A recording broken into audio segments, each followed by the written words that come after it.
ಭೂಮಿಪುತ್ರೇ ಬಲಿಯಂದ್ರೆ ಎಂದು ದೇಶರು ಜಾತಿನ ಮೇಲೆ ನೀತಿರಿಮಲ್ಲ ಸತ್ಯೋಗ ಮಿಗಿಲಾತ ಊರು ಅರಸಾತು ವಿರಾಚನ ಮಗ್ಯಾತ ಸತ್ಯಪೆ ಗುತ್ತುಡು ಜನ್ಮದ ಬಲಿಯಂದ್ರೆ ಗುಜರಾತ್ ರಾಜ್ಯರು ನರ್ಮದಾ ಸುಜತಾ ಸಾಲಡು ಬಡಕೈ ಬರಿಡು ಬಡ್ಡಾಯಿ ಗಡ ತೀರಾ ಮೃಗ ಕಚ್ಚ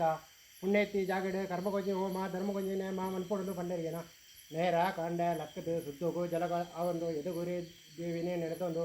ಕಾಲಾರ ಕೈಯ ಬಟ್ಟೆ ಬೋಲಾರ ಬಲ್ಯ ಬಟ್ಟೆ ಮಾಣಿಲ ಮಂಜಲ ಬಟ್ಟೆ ಇತ್ತೆ ಪಟ್ಟೆ ಸಾವಿರ ಪಟ್ಟೆನ ಬರೆದ ಒಂದು ಕೊಂಬು ವಾದ್ಯೋಡು ಬರ್ಪಿನ ಕುದುರೆಲ ಗೌಜಿನ ತೂತು ಐವತ್ತಾಜಿ ದೇಶದ ಜನಸತಿ ಸಾಕೋರ್ನಗಳ ಕೈನಿಕೆ ಕಾಣಿಕೆ ದಿಂಜವದು ಬತ್ತೆಗೇನ ಬಲಿ ಅಂದರೆ ಓ ಭೂಮಿ ಮಿತ್ರ ಬಲಿ ಅಂದ್ರೆ ಅಯ್ಯಣ್ಣ ಕಂಡದಾಗ ಅಡಿಕ್ ಪಾಪು ಆನಗ ತುಮ್ಮೆದ ಆಡಿತ್ತು ಊಟ ಕೂಡ್ನಾಗ ಕರ್ಗಲ ಆಡಿತು ಕಾಲಗ ಆನಗ ಪಾದೆ ಪರಪ್ಪನಾಗ ಉಪ್ಪು ಕರ್ಪೂರ ಆನಗ ಮಂಜಲ್ ಪಕೈ ನೆಯ್ ದೆಪ್ಪಿನಾಗ ಗುಡ್ಡೆರ್ ಮೇ ಗಂಜಿ ಪಾಡ್ನಾಗ ಬೊಳ್ಳೆ ಅಲೆಟ್ಟು ಮುರ್ಕರಕ ನಿನ್ನ ರಾಜ್ಯನು ಈ ಹಾಲು ನಾಲು ಕೈತ ನಾರಾಯಣ ದೇವರು ಕೊರಿನ ವರ ಪ್ರಕಾರ ಇವರು ತಾಬಲಿನ ಅವರು ಕೊಣಬಲ ಆ ಊರು ತಾಪೂಲಿನ ಇವರು ಕೊಣಬಲ ಬಲ ಬಲವರಿ ಅಂದ್ರ